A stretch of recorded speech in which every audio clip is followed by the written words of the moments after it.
Yun. Medyo kailangan na mag-practice ito. Kasi parating na tayo dyan sa kabanata ng buhay ng ating mga ninilbihan sa Panginoon.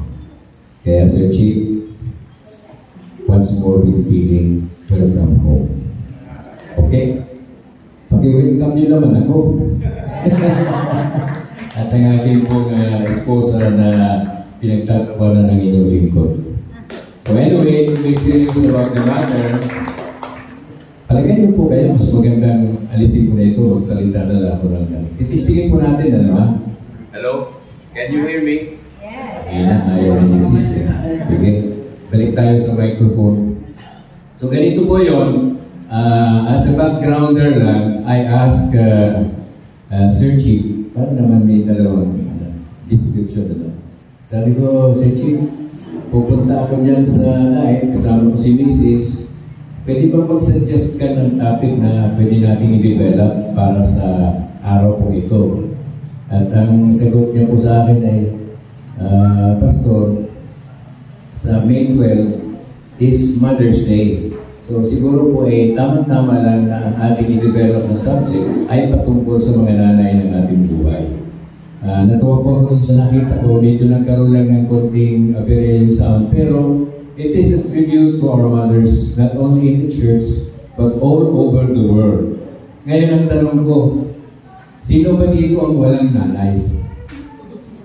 Kasi ang magtaas ng kamay at sumagot na oo, pili na po kayo umuwi. Kasi sigurado kong mali yung sagot nyo. Because not a single human being born into this world can never claim to have no mother at all. So, ngayong araw pong ito, siyempre, yun sa tagubili ng aking kaibigan, medyo nag-research po ako ng konti para naman may pagbabasihan ng mensaheng gusto kong talakayan sa hapon ito. Ayos na po ba ang aking pananagalog? Kasi pagsagot ng po, pure vehicle, dito kailangan switch gear. Magbabago tayo ng sistema. At ganoon din po pala, nag-aaral na rin akong managalog ngayon kasi meron pong nag-feedback sa akin na kung maaari daw, medyo magsalita naman sa wikang Pilipino kasi maraming gustong makinig o interesado pero hindi alam yung Bicol. Sa ngayon po pala, nakita ko kanina doon sa, ano tawag yan sa cellphone, yung display. Meron po tayong nanonood sa Sorsogon. Meron din yung anak ko sa Laguna. At meron akong kaibigan sa Pampanga. Yung parang po nakita ko, siguro sa mga darating pagkunas, baka dumami po yan. Bakit ko po ina-advertise? Para naman ma-inspire yung mga nanonood sa atin in behalf of the church community we represent. Ano po? So, ganito po. Sa pagkakaalala ko, ito pong subject tungkol sa mga nanay, mga mothers, ay akin na pong natalakay dito sa diet, siguro mga 10 years ago. Sana po meron mo nakakaalala nito. I developed the subject at combination po, meron akong subject na na-discuss ko rin yung kanta, isa pong napakagandang awitin na ang title is Mary, Did You Know? Having to give us a tribute to the Mother of Jesus. Ano? Napakaganda ng kanta, siguro po kung malulukit yun mamaya ni Sir Chief, pwede natin may playback. Ano? Mary, did you know si Clyde Artin yata yun ang kumanta noon. One of the winners doon sa The Voice yata yun. Basta napakaganda po, naninig yung balahin ko nung marinig ko yun. At ginawa ko yun ng isang message. Translate ko pa nga po sa Bicol yung lyrics. Hindi ko naman kuha sa tagal ng pagkakasalansan ko kung saan napunta. But anyway, wala pong masama kung ulitin natin yung kwento ng buhay ng isang nanay. Ngayon, magtatanong ulit ako sa inyo. Have you seen your mother when she passed away? Nakita niyo po ba yung nanay niyo nang siya ay magpaalam sa mundo? To me po, I have the privilege, call it, ano ba tawag ito? Mabigat na privilege of having to see my mother being revived at the hospital, eventually when she succumbed to death. So nagpaalam po ako sa nanay ko, only I can control it.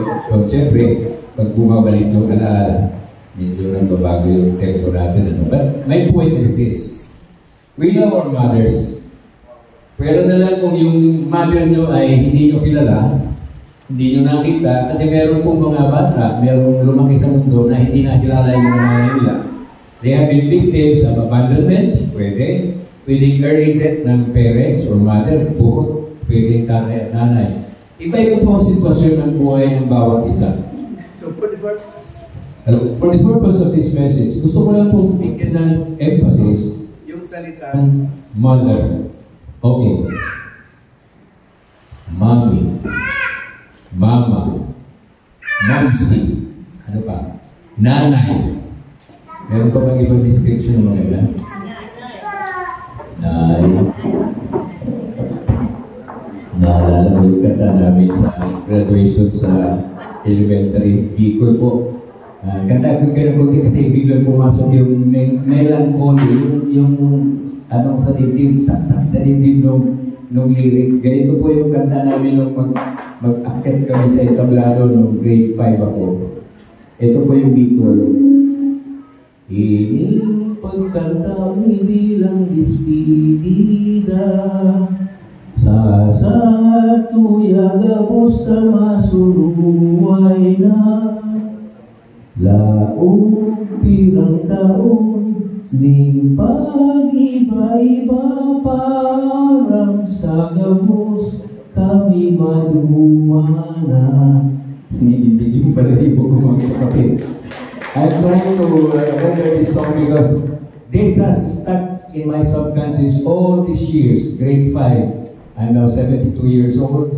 I was only about 7, 8. Nagsimula po pala ako ng grade 1 at the age of 5, maaga. Nadala lang sa pagkumpare-kumpare, kaya nasuko sa alanganin. But my point is this. There are certain stories in our lives na pag ikinunik natin sa isang espesyal na tao sa mundo ito, ay hindi dapat natin kalimutan. Bagkus, bigyan natin ng pagpapalaga. Lalo na pag pinag-usapan yung mga mother. Ngayon, sabi ni Sir Chief, Mother's Day. Siyempre, para naman meron ako maibigay sa inyong konting background, hindi na kayo kasi nagtyagaan na magbasa. Biro lang po. Here is an entry na ginawa ko po doon sa Google. Alam niyo yung Google? Kung hindi kayo marunong sa Google, mag-Google na lang kayo at i-Google niyo na rin. Ito po yung nasusulat. Payagan niyo po ako mabasa ito. Okay.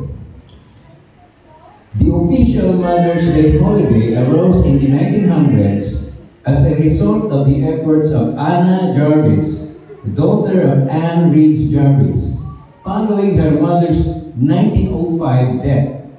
Anna Jarvis conceived of Mother's Day as a way of honoring the sacrifices mothers made for their children. After gaining financial backing from a Philadelphia department store owner named John Wanamaker, in May 1908, she organized the first official Mother's Day celebration at the Methodist Church. Celebration in Grafton, West Virginia. That same day also, so thousands of people attend a Mother's Day event at one of Wanamaker's retail stores in Philadelphia. Natutuwa sa apelido ng tao ito, Wanamaker. Okay. Following the success of her first Mother's Day, Jarvis, who remained, take note mga kapatid, unmarried and childless her whole life, resolved to see her holiday added to the national calendar, arguing that American holidays were biased toward male achievements. She started a massive letter writing campaign to newspapers and prominent politicians, urging the adoption of a special day honoring motherhood. In 1912, many states, towns, and churches have adopted Mother's Day as an annual holiday, and Jarvis had established the Mother's Day International Association to help promote her cause. Her persistence paid off in 1914 when President Woodrow Wilson signed a measure officially establishing the second Sunday of May as Mother's Day. So sa mga kapatid, ang celebration ginagawa natin ngayon bilang pagkopya, I have to be honest with the word. Kinopya lang ho natin to. We adopted the American way of celebrating a special day which we now call as Mother's Day. Araw ng mga nanay. wala pong masama na mag-adapt tayo ng isang kakaibang celebration, lalo na yun ay patungkol sa isang mahal natin sa buhay. So, ito lang po ang medyo mahaba po ito, hindi ko na masyadong i-discuss. But the funny thing about this celebration is, dumating po sa punto ng buhay ni Aunt Jarvis, yung nagsimula, naging pioneer na magkaroon ng Mother's Day celebration. Kumambyo po siya, pag sinabi kong kumambyo, nagkaroon siya ng change sa bar, gusto niya tanggalin na sa Amerika ang celebration ng Mother's Day. Tanungin niyo naman ako, bakit? Yan, ganun ang reaction. Bakit? Ang sagot ko ay ganito. Napansin po ng tao ito na founder na nagtatag ng Mother's Day celebration na masyado na over-commercialize ang celebration ng Mother's Day kung kaya yung pinaka-espiritu, yung intent, yung message ng celebration ay mukhang natabunan na ng commercialization. Katulad po yan ang ginagawa natin sa Christmas and other holidays. Marami pong mga holidays na sa sobrang dami ng nakakabit na negosyo, nawala na yung tunay na espiritu ng celebration. Now, I am not blaming the lady for having a change of heart and having to say, sana alisin na lang kung ganito at ganito rin lang naman ang ginagawa ng mga tao sa Amerika. Ewan ko lang po kung ano ang nangyayari, pero until now, we're still celebrating Mother's Day. Kasama na rin po tayo dito sa Pilipinas. Next question. Meron din po bang Father's Day? Kasi meron ako narinig kanina na meron Father's Day. Okay, kung meron mother, meron din father, manulugi naman kami mga tatay. Ang gusto ko lang po sabihin, all is fair in love and war. So sa mga tweet, ang celebration ganito ay hindi natin dapat kalimutan. Ngayon, tungkol sa word na nanay, mother, momsi, etc. Di ba tanong ko sa inyo, sino bang walang nanay? Lahat meron. Next question. Ang aking bang kapatid, ang aking pamangkin, ang aking tunay na nanay na nagpaalam na, ang aking lola, ang aking pinsan, babae, sila po ba yung mga mothers? Depende po siyempre ang sagot. Kung hindi pa naman nagiging nanay na tunay, wala pang asawa, dalaga pa lang yan o dalaginding. Oras na mag-settle down once the lady settles and starts family and eventually raise children, then we have the situation that the lady becomes a mother. Tanong, yung nagpunta, yung nag-establish, yung gumawa ng celebration ng Mother's Day, di ba binasa ko sa inyo? Remain childless all her life. Di ba pag inisip nyo, parang kakatuwa, no? Parang, how do I classify that? Very unusual sa circumstansya na yung nagtayo, nagtatag, nag-establish, nag-organize ng Mother's Day celebration, herself is never been a mother, but remained a child. Kita niyo po yung parang contradistinction in the long terminology, a mother and a child. Now, the mother of Jesus is Mary. Diba? Maraming issue dyan. Pero kagabi po pala, just to give you a little background there, meron po akong tatlo rito pastors na kasama. Si Pastor TJ, si Pastor RJ, at si Pastor Brian. Nagkwentuhan po kami dito, sa unahan. Sabi ko, alay kayo, tabihan nyo ako ito, pag-usap-usap tayo. Kasi ang aming pinag-discuss na subject has to do with tawagin na nating family tree, which naturally involves a mother alongside.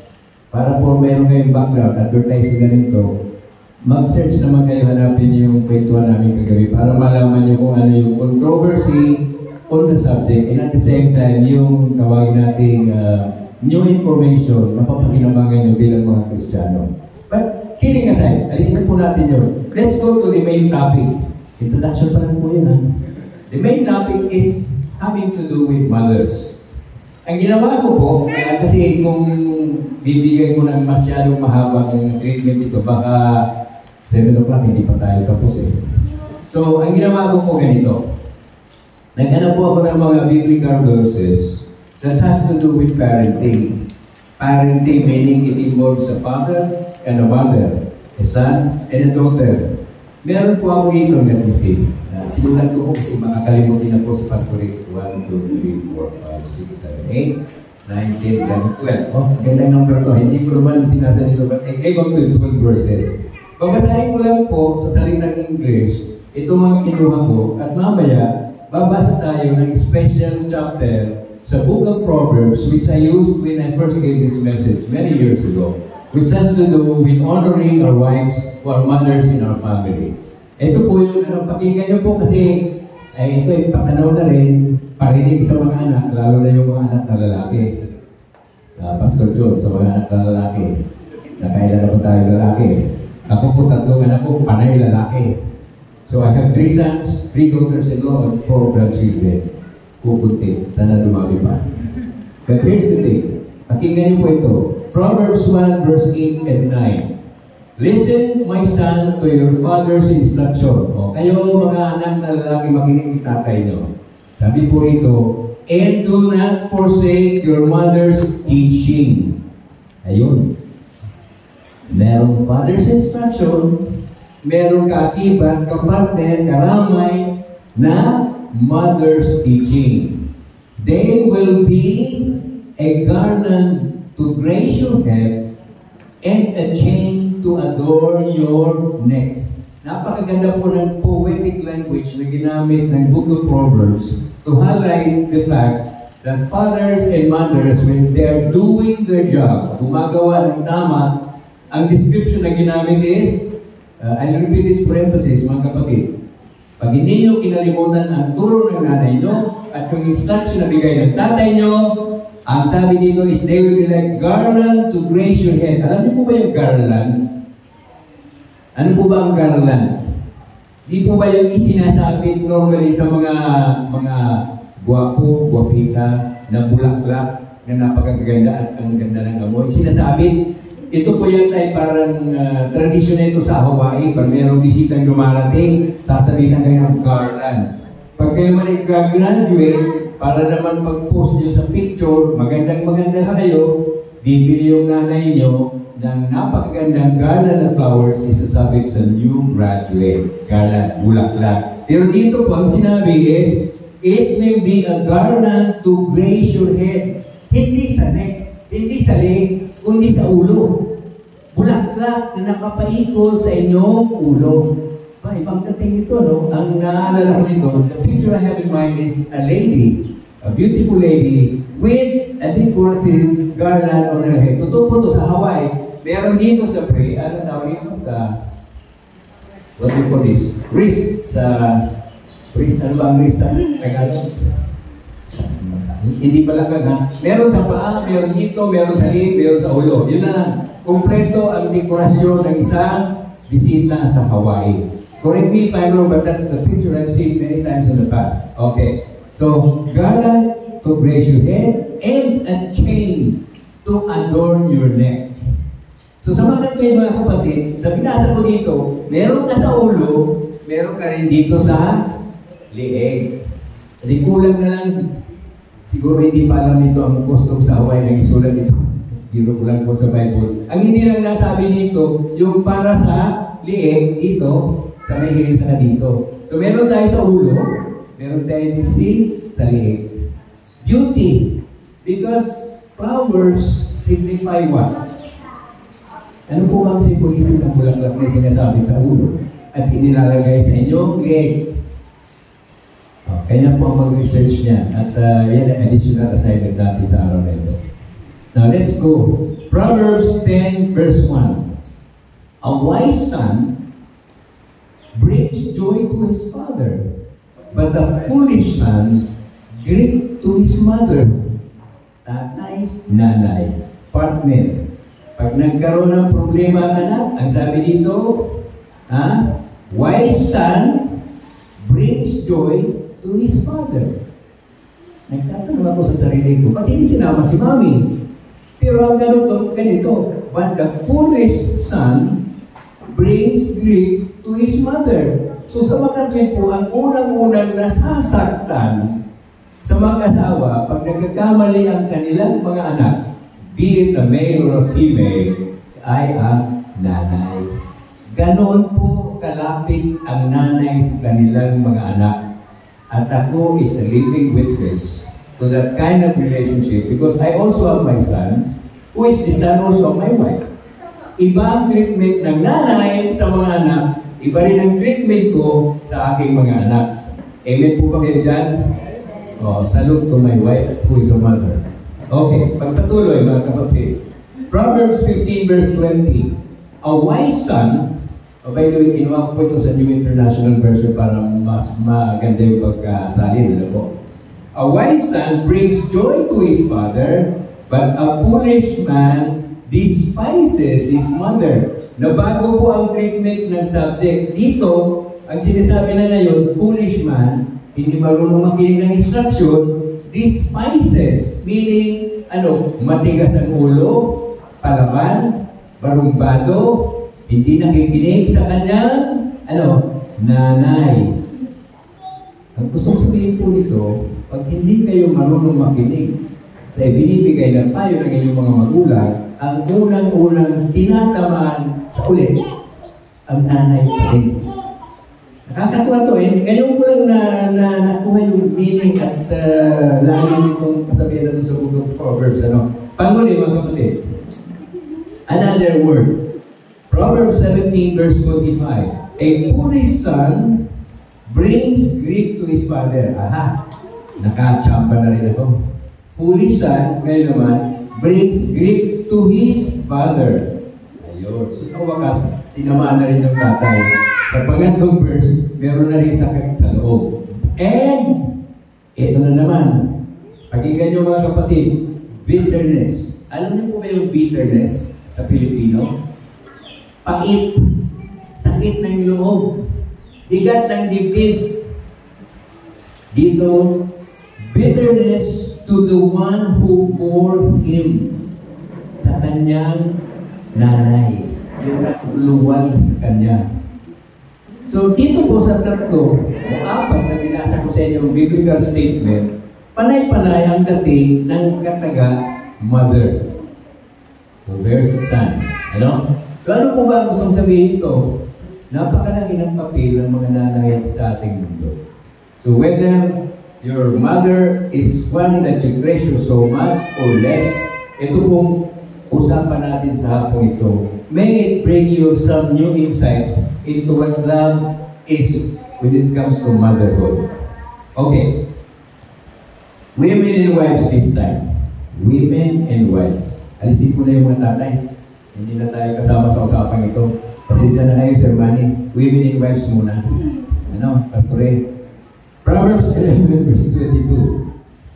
Pakinggan niyo po ito kasi medyo masakit-sakit ang dating ng salitang ito sa wikang English. Like a gold ring in a pig's snout is a beautiful woman who shows no discretion. Gold ring. Gintong, ano tawag dito? Argulya yata yung sa Bicol. Yun yung mga kalabaw noon, binubutasan yung ilong, ilalagyan ng bakal dyan, tinatalian para alam mo kung saan mo mapupuntain yung hayop, diba? Pero dito, ang comparison, pig. Ano ang pig? Bamoy. Gusto nyo mas clear? Baboy. Okay. Sabi dito, a pig's snout is a beautiful woman who shows no discretion. Now, when I talk about a woman, it could be a single woman. It could be a married woman. It could be what? A grandmother.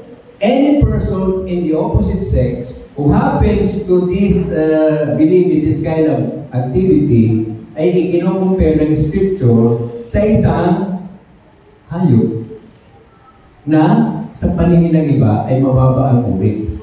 Pero paborito ko kasi masarap kayo. Pig. Sino ba dito ang hindi nakakain ng pig? Noong panahon po, bawal na bawal sa atin yan. Kanina ba? Meron ba tayo kinakain kanina? Kasama yata doon sa ingredients ng pansikan. Basta masarap. Anyway, it's just a side thought. So, mga kapatid, bakit kailangan pag-usapan natin ito? Kasi po, ang behavior ng isang babae Ayon sa pananaw ng nagsulat, under inspiration of the Holy Scriptures, the Holy Spirit, tells us something about behavior which can impact other people's lives. Okay? Proverbs 12 verse 4. A wife of noble character is her husband's crown, but a disgraceful wife is like decay in his bones. Siguro ihanapin natin itong salin nito sa Pilipino. Tingnan natin kung gaano kalalim. Ano po? Okay. Ito po yung favorite version kong palagi kong dala-dala. At sana it will do justice to this statement. Tago ko po muna itong aking po. At baka malaglag. Ulitin po natin, Proverbs 12 verse 4. Give me a little time mga kapatid at mahina tayo mag-search. Old school po pala tayo, karamihan sa mga nakikita kong pastor. Meron ng malaking tablet kung hindi man cellphone na ang bilis nung magkuha ng biblical verses. Nakatan ko lang binasa, hindi ko pa nalulukit kung hinahanap ko sa Bible ko. Ayun, naku. Nakalimutan ko. Meron pa rin tayong technology. Thank you, Pastor June. Basahin natin. A capable wife is her husband's crown, but the wife who causes shame is like rottenness in his bones. Tingnan niyo po yung pagkasalin niya sa English at itong binasa ko dito sa NIV, Sabi dito, a wife of noble character is her husband's crown. Wala po lumabas dyan ngayon ang noble character. I don't know if what version this is of Proverbs 12:14. Tapos, sabi pa dito, but a disgraceful wife is like decay in his bones. Okay. Titingnan ko po sa salitang Pilipino. 12 verse 4. Ayan. Makinig po mga kapatid, ang mabuting may bahay ay kasiyahan at karangalan ng kanyang asawa. Ngunit parang kanser sa buto ang nakakahiyang asawa. Kayo na po ang medyo mag-nilay-nilay ng lalim at bigat ng salita nito. Alam niyo po ba ang salitang cancer? Sa English, C. Sa Pilipino, K. Big C. Pag kayo po ay tinamaan ito, normally, tayo ay nagbibilang na lang ng araw. Kasi ito ang isa sa pinatatakutan sakit ng isang tao. So pag kayo ay naikumpara sa isang cancer, napakabigat pong akusasyon yan ng banal na kasulatan sa isang babae. Bakit ko binibigyan ng emphasis ito? Kasi po, ang pinag-usapan namin dito is, we give honor and tribute to our mothers. So sa palagay ko, mas maiging isipin natin na hindi nakasama dito sa qualification na ito o statement ng ating mga mahal sa buhay. Kasi totoo po ito. Pwede kayo mismo ay testigo sa mga na-observe nyo, narinig nyo, nakikita nyo, napapansin nyo, katabing bahay nyo, neighbor nyo, kaibigan nyo, na mayroong ganitong experience sa buhay. Kung magkaganon man, nagdagan na lang po natin ang ating panalangin that they become better at themselves so that they are not treated like cancer to the bones of a husband who loves his wife. Okay, let's proceed next. Proverbs 14 verse 1. Sir Chief, this is ayun, the first lady. Sino ba itong nakikita mo po ninyo mo rin? Hindi po siya ang asawa ni Abraham. Siya po ang asawa ng Pastor Jude. Gusto ko bigyan ng konting pakuswelo. So, ayun. Diba? Pilipino na to Ang bilis ng reaction. Thank you very much po sa tulong nyo. Ang mabuting babae ay karangalan ng asawa. Ay, ito na yung pinila, no? Sorry. Ito po sorry. Proverbs 14 verse 1. Thank you very much for this. Proverbs 14 verse 1. Sarap nito. Sana meron din kami ganito sa kutuman. Pag sinabi ko, hindi na ako maghahanap Meron naman agad labas agad na. Pero hindi mali na, wishlist po yan ng aming samahan doon sa bundok. Okay. Every wise woman builds her house, but a foolish one tears it down with her own hands. Okay. Alam niyo po ba ang gustong sabihin ng HCSB? Isa po ito sa aking favorite translation sa English ng Bible. This is Holman Christian Standard Bible. Sa mga translation po, by the way, ng Biblia o ng Banal na Aklat, na napakarami, hundreds and hundreds, ito po yung ayon sa aking pagsasaliksik na pinakamalapit sa gitna na nababaisip niya yung non-singular, etc. Basta the most ideal, including the New International Version, among the English translations of the Bible. Kaya, thank you very much po for bringing Holman Christian Standard Bible. The way it reads this statement, babasahin ko po rito sa NIV. The wise woman builds her house, but with her own hands, the foolish one tears down. So, ano po gusto sabihin? Yung babae, yung nanay, kasama nyo sa bahay nyo, na hindi marunong, hindi na pangalagaan ng tama ang kanyang pagpapamilya. Pag sinabi po nito, builds her house, please naman, huwag nyo pong ipalagay nito yung literal, na yung nanay mismo, yung babae, ang gumagawa ng bahay. Because ang statement pong builds her house, naalala yung salita sa English na, no? Yung kinakanta natin napakaganda, my house, is your home. But the thing is this, ang bahay po ay naitatayo sa pamamagitan ng pagmamahalan. Hindi po kailangan literal na bahay na kailangan yung ipago, lagariin at bukuin. The house that is being referred to in this statement, mga kapatid, is the family. Opo? So, gusto ko lang po mabigyan ng linya kasi baka maging masyado tayong literal sa pagkaintindi. Hindi po literal na bahay yan, kundi buhay ng pamilya. Kapag hindi kayo marunong mag-alaga, nagkakawat-akwatak, nasisira ang bahay na itinatag dapat ng pagmamahal ng mag-asawa.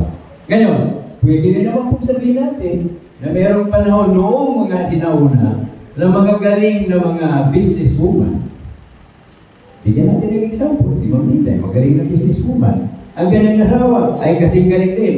Kung sino ang mas magaling sa dalawa, huwag nyo na po akong tanungin. Ang gusto ko lang sabihin, merong tao, merong mga babae na magaling talaga sa negosyo. Talo ang kanilang mga asawa. Kaya pwedeng ang sinasabi nito, builds her house, pwedeng business yan.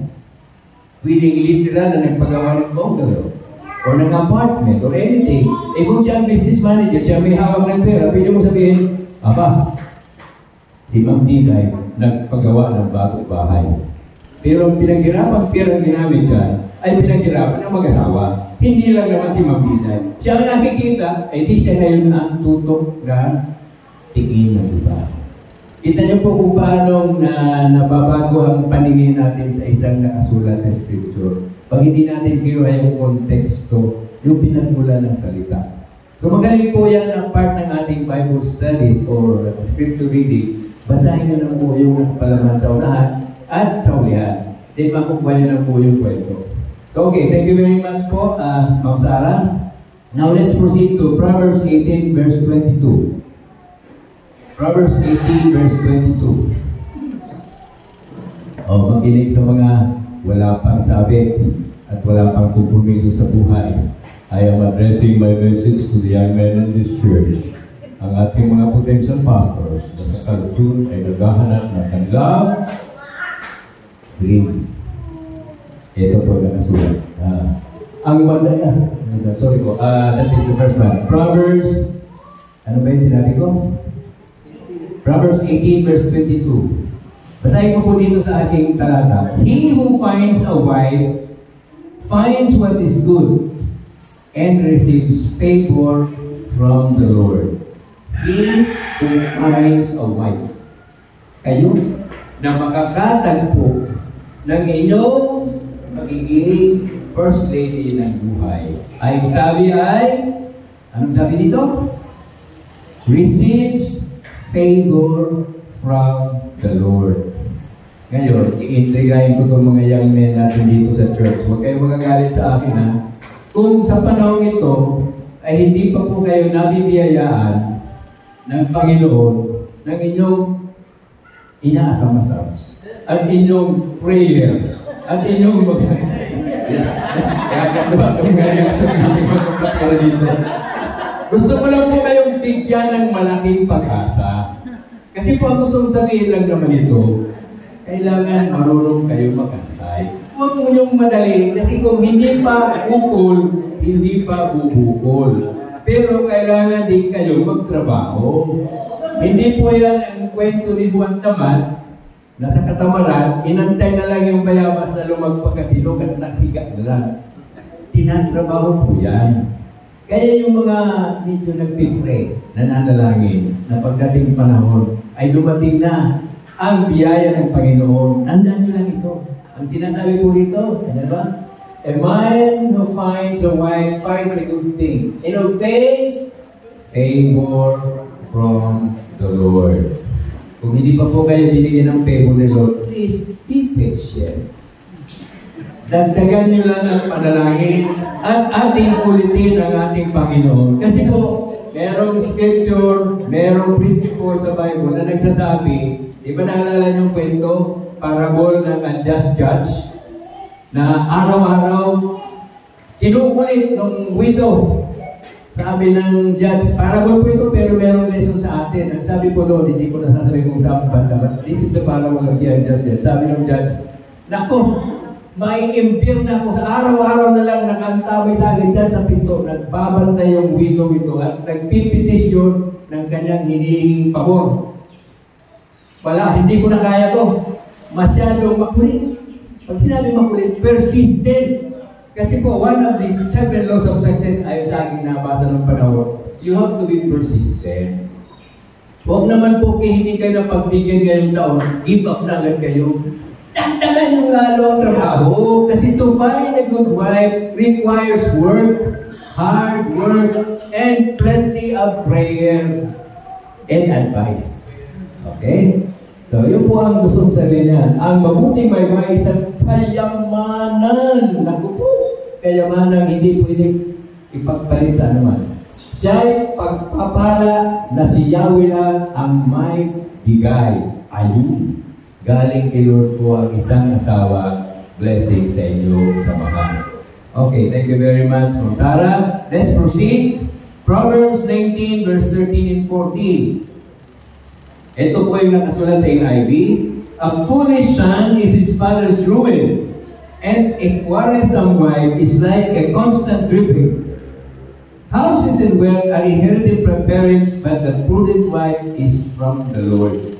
Ito pong prudent wife is from the Lord is continuation, summation, validation ng nauna natin binasa na ang isang maganda at pambihirang asawa ay galing at regalo ng Panginoon. Pero itong nauna po, a foolish son is his father's ruin, and a quarrelsome wife is like a constant dripping. Alam niyo po ba yung gusto sabihin ng constant dripping?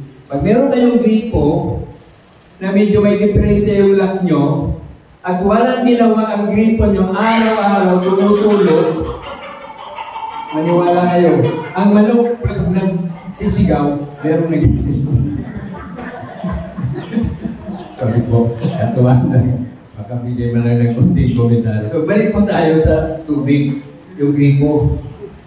Diba? Alam niyo na ang power of water.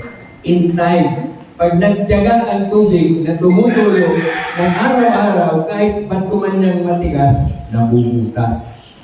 Ang principle po niya is ganito. Ang tao, lalo na sa pag-aasawa, ano? At ang iyong nakadaupang para, ay isang kapartner na talagang medyo mabigat na pasanin sa inyong samahan. Maniwala ko kayo. Ito yung sinasabi ng Scripture. Totoo po ito. Pag araw-araw na lang, walang ginawa, kundi kayo ay mag-away. At sorry for the word, gamitin natin yung narinig natin sa TV, ano? Yung mga asawa na bungera, na ano pa yung English niyan? What is the word? Nagger. Hindi po yung Naga, ha? Ako taga-Naga. I'm from Naga. Not Nagger. Naga. Pati ako natabulog-tulog. Yung pong yung babae, hindi ko naman po kayo pinapatungkulan dito sa church kasi wala akong alam na ganyan dito. Pero kailangan alam natin to kasi ang ating mga anak ay dapat natuturuan natin na hindi magandang ugali ang masyadong Palasalita na lang. Huwag na natin bungangira. Kasi po, mabigat sa, tega yung salitang bungangira. Yung po ay patungkol sa isang babae, kung lalaki bungangiro, na wala nang ginawa kundi magkomentaryo, mag-criticize, magtuyaw, maghanap ng mali sa isang bagay. Maniwala po kayo, hindi maganda ang magiging result ng samahan pag ganyan po ang isa. So, kailangan alam natin ang pagpipili ng ating magiging kapartner sa buhay. So, para maging tunay na mother, hanapin niyo yung tunay na mother.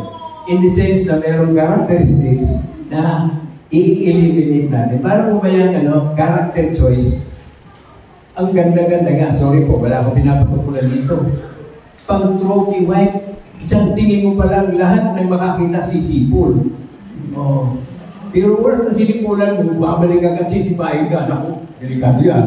Diba? Ang gusto ko pong sabihin, a woman of the proper character will be an honor to a husband or a boyfriend or a friend. Kailangan yun ang ating ugali na palalakasin at ituturo sa ating mga anak, lalo na sa mga babae. Okay po ba yan? Okay, let's proceed. Alright. Proverbs 21 verse 9. Bahay na naman ang pinag-uusapan dito. Makinig kayo mga kapatid. Better to live on a corner of the room than share a house. Sorry. I have to read this with a quarrelsome wife. Ang laki-laki na yung building natin ito. Para po sinasabi dito, biro lang ito, Sir Mania, hindi po kayo magalit sa akin. Ang sabi po dito, better to live in a corner of the room than share a house with a quarrelsome wife. Okay. Gawin natin ito example, itong ating worship hall. Ang gusto kong sabihin dito, si Sir Manny, kung yung kaso ito po may example, modern, doon po siya sa taring, doon sa may kitchen lang. Kung hindi man dito sa may bandang ito na hindi nakikita ng iba. Kasi, ang gusto ko lang pong sabihin dito, pag ang kanyang asawa ay isang, ano pong sabi dito? Quarrelsome, palaaway na babae o asawa, walang natagal kong relasyon. Maniwala kayo. Diba, pamilya naman tayo sa drama? Sino ba naman dito hindi nakikinig, nanonood ng drama sa TV, nakikinig sa radyo, o nagbabasa ng mga nobela? Totoo po ito. Hindi natin pwedeng pasubalayan ang katotohanan na ang isang relasyon, pag ang isa ay masyadong maingay, at isa ay masyadong tahimik, hindi po yung magkatupa. Di ba po yung kwento na para makaiwas sa away, yung mga lalaki, umiiwas na lang umaalis ng bahay. Kasi baka makalimutan yung kahit pangako niya, to live with my wife, or poorer, or richer. Ano ba yun? Mahaba yung pledge na yun eh. Para mapatutuhan ng hindi kayo mag-break ng rule, ibitar. Alis na lang. Ngayon, hindi ko naman sinasabi yung advice ko kay Sir Manny. Ginawa ko lang po example kasi noong pong unang panahon, nang isulat ito, alam niyo po ba kung ano ang klase ng mga bahay na ginagawa in ancient times? Yung pa masarap na nag-aaral ng konti. Kasi, sabi ko, ba't corner of the room? Ba't naman corner pa? Hindi, nag-research po ako ng konti. Kasi po, noong unang panahon, ang mga bahay na ginagawa, meron parang second floor, roof deck, kung parang concrete po, na pahingahan ng mga tao sa init ng araw. Ano? Lalo na kung gabi siguro. Naalala ko po tuloy yung kwento ni David at ni Bathsheba. Diba? Naalala niyo yun? Bigyan mo na yung background. Medyo dumungaw sa balkonahe si King David. Mataas yung kanyang lugar kasi palasyo yun. Tapos, pag dumaw niya ng gano'n, meron siyang nakita sa bandang ibaba. Hindi ko pa alam kung saan banda ng kanyang palasyo. Merong isang napagandang babae na naliligo. Tanong, saan niya nakita? Doon ba sa loob ng kwarto o sa taas ng bahay? Hanapin yung kasagutan yan. Ang point of view ko lang is ganito, ang mga bahay noong panahon ay gawa sa sistema na meron silang anong tawag dito? Parang bakod. Pero merong mga parang hindi naman mesa din. Parang balkonahe na makakapagpahinga ka. Maski mag-research mo kayo mga bahay gano'n noong panahon. Wala pa pong yero noong panahon.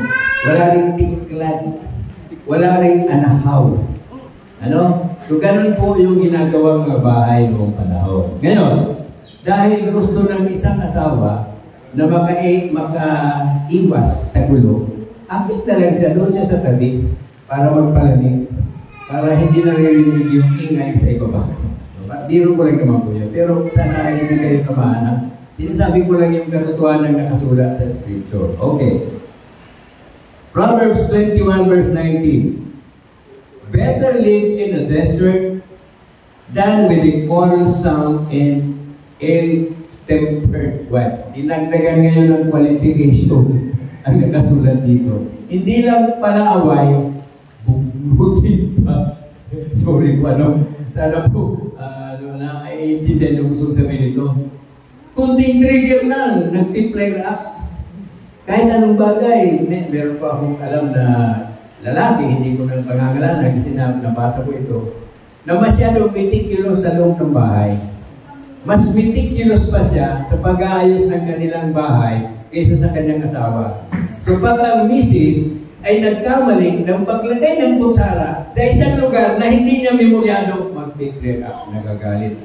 Very structured, very orderly, very clean. Ewan ko, hindi na ako magiging tahimik sa buhay ko kung gano'n ang magiging kasama ko siyempre. No? Imagine, isipin ko, saan kaya nilagay ng husband ko yun? Balik. Hindi sa tamang drawing yung panyo. Napaghalo niya yung bridge at yung medyas na po. Nagagalit si Mister. Ayun po naman is exaggeration ko, pero pinapatukulan natin dito ang isang sitwasyon na ang isang asawa ay hindi lang palaaway, bugnutin at ill-tempered, madaling magalit, madaling sumiklam ang damdamin. So finding the right person to marry and become a partner to you is also a challenge. So huwag po natin titingnan agad-agad sa physical appearance ng isang tao because the beauty that is true and faithful and pure comes from within. Okay? Paguli, Proverbs 27 verses 15 and 16. Naulit po yung salitang dripping.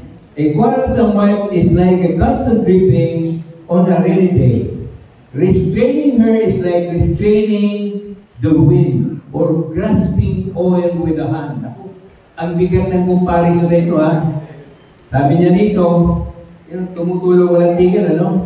Kung pipigilan mo ganitong pagkatao, para mo na rin sinasabi, hawakan mo ang hangin. You can. Hindi po pwede. Or, takpain mo ang, oil. Ano oil? Langis. Hindi mo pwedeng gawin yan. Kasi napakahirap ang karakter ng isang tao ay dead set na. Ngayong nabasa ko nito mga kapatid, pupunta tayo sa isang favorite scripture ko sa pinakadulo-dulo ng ating aklat ng Proverbs.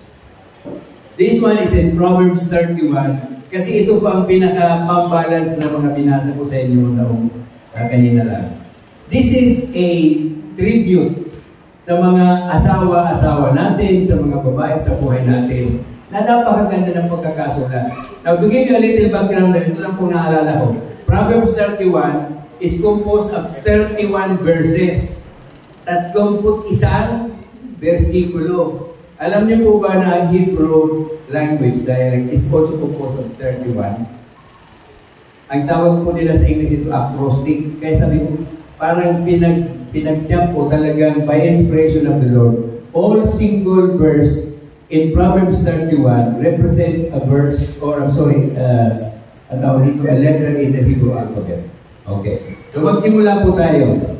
Pakinggang maigi sa mga naghahanap. Huwarang may bahay. The capable wife. Sa English, gagamitin ko po ngayon ang TEV, Today's English Version English. Sabi po rito, how hard is it to find a capable wife?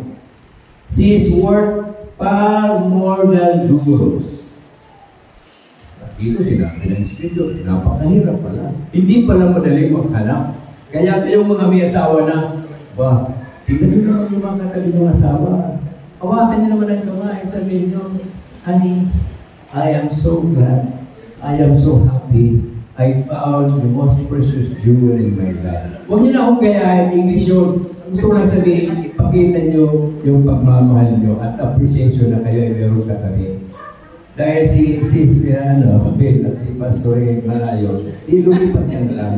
Para medyo may meaning itong sinasabi ko. So, sa Pilipino po, napakaganda ng pagkasalin ng TEV, Today's English Version sa Pilipino, kasi ginagawan po ng rhyme. Yung bang parang poem, alam niyo yung poem? Poem. Ano bang poem? Tula, parang tula. Pakinggan niyo po ito mga kapatid. Mahirap makakita ng mabuting asawa. Higit sa mamahaling alahas ang kanyang halaga. Ayun. O, sino ang mahilig sa alahas dito? Meron mahilig sa gitno, meron mahilig sa diamond, meron mahilig sa sapphire, meron mahilig sa ruby, meron mahilig sa perlas. Wala yung tawag ni Mrs.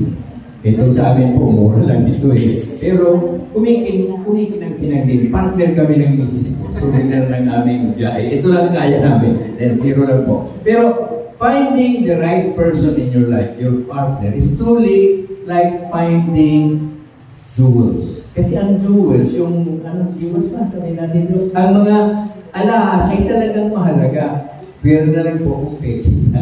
So, huwag kayo maghahanap ng peking alahas. Hanapin niyo yung tunay at tunay nga talaga. Verse 2. Her husband puts his confidence in her and he will never be poor. Naku! Mukha kami tinamaan na dito Ilan ba nakikita ko dito, tumama dito? Sabi po sa Pilipino, lubos ang tiwala ng kanyang asawa at saganang pakinabang ang makakamit niya. Mas maganda po yung pagkalipat, pagkasalin sa Pilipino, kaysa doon sa English na ginamit na, sabi niya doon, he will never be poor. Kasi po yung sinabi, he will never be poor, kung ibibigay ko ng mas malaking na pakahulugan niya, hindi ka maghihirap. Pero ang maging poor, you could be poor in wealth, but rich in spirit, rich in maternal love, rich in blessing. So ito pong sinabi rito sa Pilipino, sa silent, sa TV, na magandang pagkasalin nito, di ba? Lubos ang tiwala ng kanyang asawa at saganang pakinabang ang makakamit niya. Pakinabang. Which means it could be anything which tawagin natin improves your relationship. Nakapagbibigay ng contentment, ng happiness, ng peace, ng security. Yan po ang tunay na kayamanan na nakukuha sa asawa na ibinigay ni Lord sa inyo. Makinig. Verse 3. Sabi rito, as long as he lives, she does him good and never harm. Sa Pilipino po, verse 13, verse 12, pinaglilingkuran niya ang asawa habang sila'y nabubuhay, pawang kabutihan ang ginagawa at di kasamaan. Very ideal po, no? Sana ma-achieve natin ito sa ating kanya-kanyang relationship. Okay. Verse 13. Ang liit-liit ng text dito. She keeps herself busy making wool and linen cloth. Wala siyang tigil sa paggawa, hindi na halos magpahinga. Bumahabi ng kanyang lino at sa kanang lana. Okay. Now let me give you a little side comment dito. Tandaan niyo mga kapatid, na in scripture, this particular Proverbs was written how many thousands of years ago? Gawin na lang natin estimate. This was written about Old Testament, di ba? Old Testament, Lumang Tipan. Gawin na lang natin 2,000 years ago. Okay. Hindi po natin pwedeng i-apply literally ang kahulugan nito sa ating panahon ngayon. Bakit? Hindi naman lahat ng asawa o may bahay ay marunong magtahi o magsulsi o mag-knit. Alam mo yung knit sa Pilipino? Yung gumagawa ng kasi yung pamangkin ko sa Canada, napakahilig gumawa ng crochet. Yata yung crochet. Tama? Yung pong binigyan nga ako ng medyas 20 plus years ago na hinabi niya, yung in-stitch niya lang, ang lambot-lambot, ang sarap isuot. Nakakapanghinayang tuloy gamitin. Kasi nag-iisa lang Pero ganoon yung panahon na ang mga babae sa bahay, noong panahon na yun, ay part ng kanilang livelihood, part ng pang-araw-araw. Kasi yun ang contribution sa development ng society. Di ba nung panahon ni Abraham, saan sila nakatira? Temporary tents. Ano ang ginagawa para makabuo ng isang tent? Pinaghabi o tinahi-tahi mga pinaghabing materials. So ito po, mag-a-apply ang statement na ito. Noong panahon, sa ating panahon ngayon, iba na yung application. Pero pareho pa rin ang wisdom, which means the wife is able to do a lot to contribute to the development of the household and make sure that the household is able to protect itself economically. Okay? Next, she brings home food from out of the way places as merchant ships do. Okay? Tulad ng isang barkong tigip ng kalakal, siya ay nag-uwi ng pagkain mula sa malayong lugar. Kung gusto niyo pong magkaroon ng application dito, isipin niyo na lang, sino po ba ang karaniwang namamalingki sa bahay?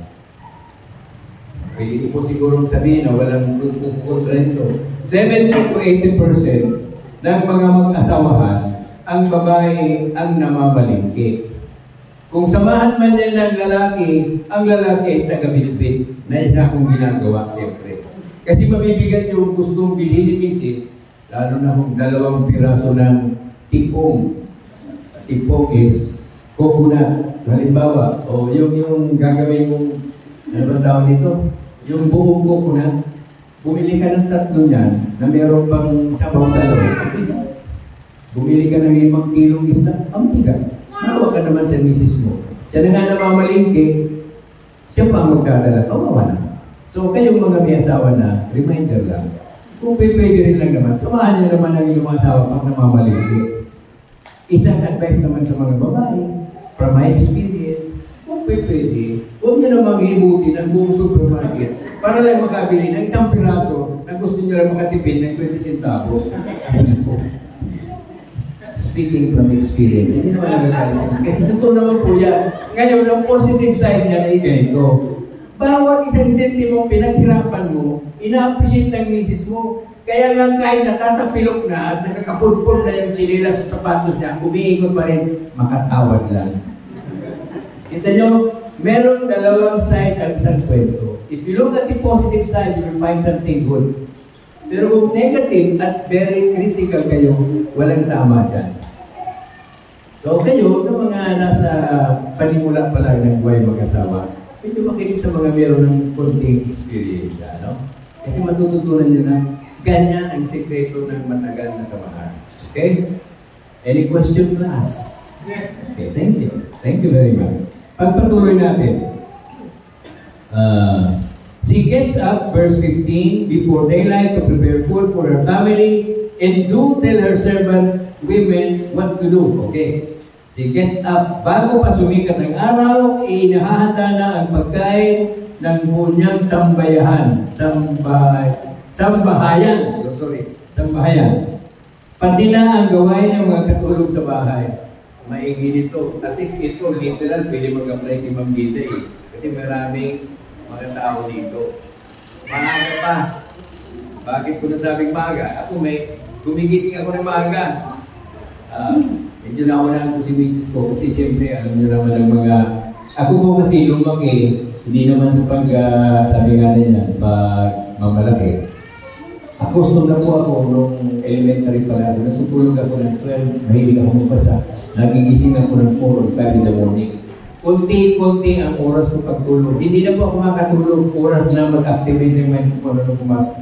Gigising na lang ako. Ngayon, meron naman mga babae, 3 o'clock in the morning, gising na. Nagsisimula na maghanda ng pagkain, lalo na kung maraming anak na pupunta sa eskwela, di ba? Kayong mga nanay, alam nyo yan, pinagdaanan nyo yan. Ipinaghahanda ang baon ng kanilang mga anak, kaya tulog pa si Mister, pagod na si Mrs. Kung minsan po, tayo mga lalaki, hindi natin yung makita. Ang nakikita lang natin yung pagkain sa isang masarap na handa na. Pero yung hirap na pinagdaanan ng misis natin, para may handa, ang ating pagkain ay hindi natin napapansin. Ang napapansin natin yung masarap na pagkain at yung amoy ng kape. So, mga Tama po ba? Kasi gano'n ako. Kaya, habang ko'y nagsasalita, para ko na rin sinasampal ang aking sarili. Kasi yun ang katotohanan. Pero tayo hindi nakikita, pag tayo nagsalita, yung pala yun. Okay? Pagpatuloy, yan kaunlaran. She looks at land and buys it, and with money she earns, she plants a vineyard. Okay. Ito yung vineyard sa iba. Ito pong kwento ito has to do with people in the past. Ngayon, kung itatranslate mo ito sa modern application, papasok yung experience sa Esther. Magaling sa negosyo, nakakapaghanap ng negosyo, kahit hindi masyadong mabigat ang trabaho. Itong sinasabi dito, si Vice,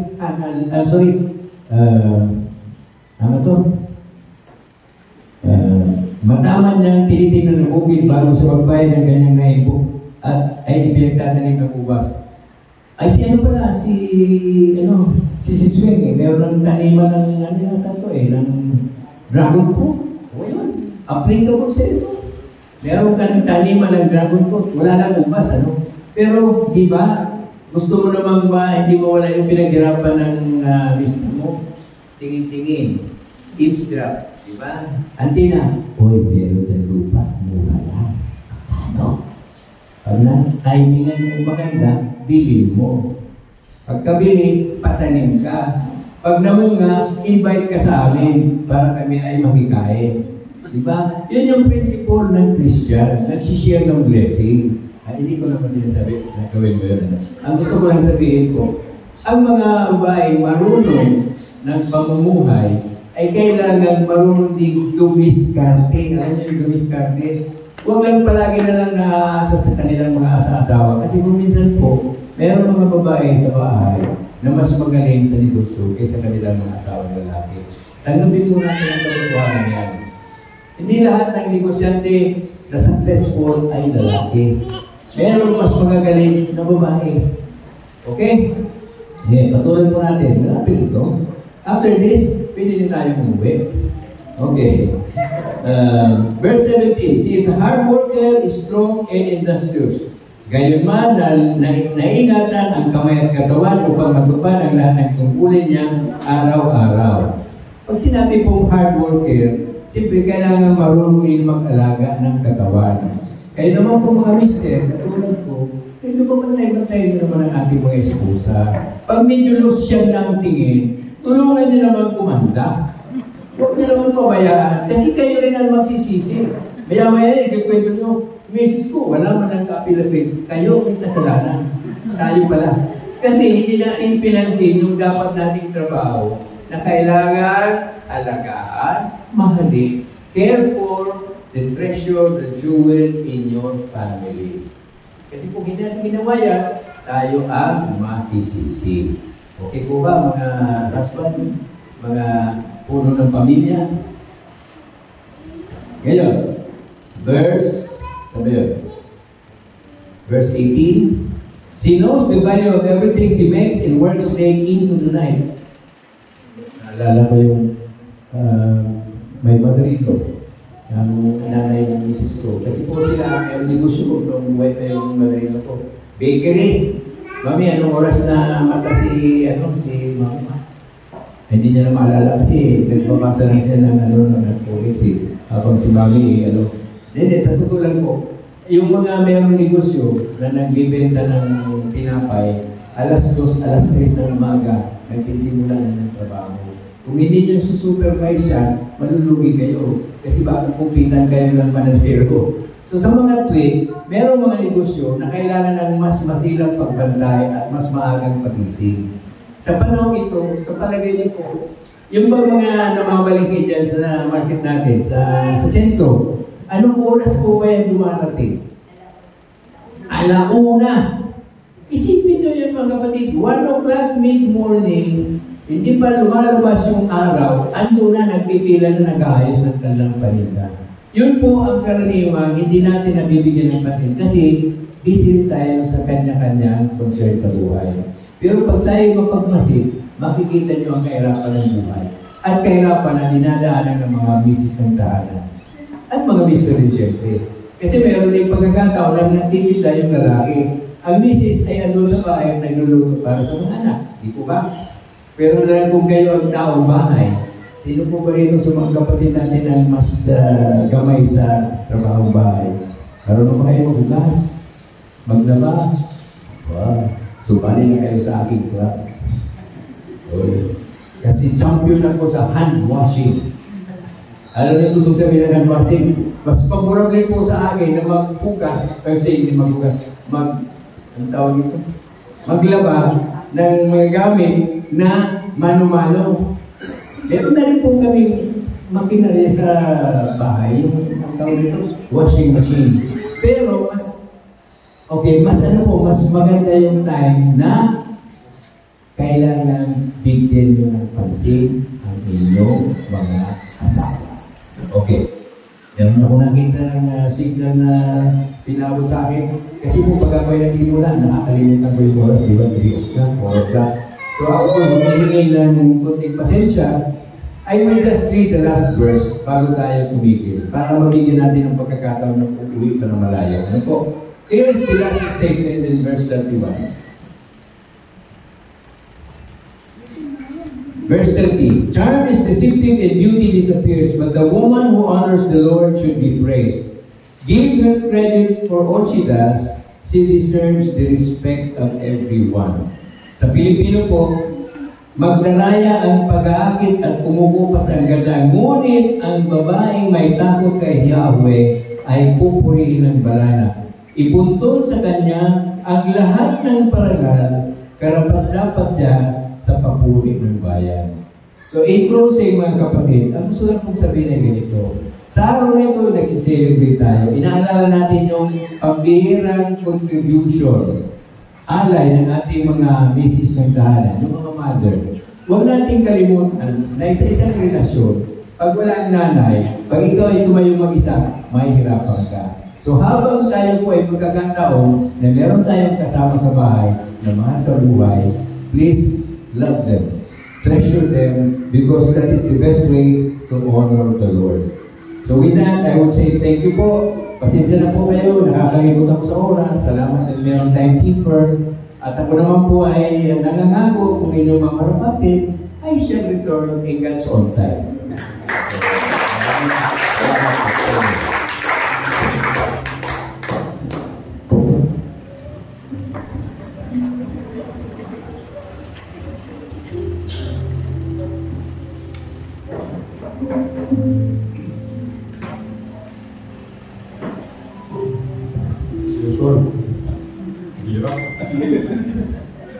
Happy Father's Day po.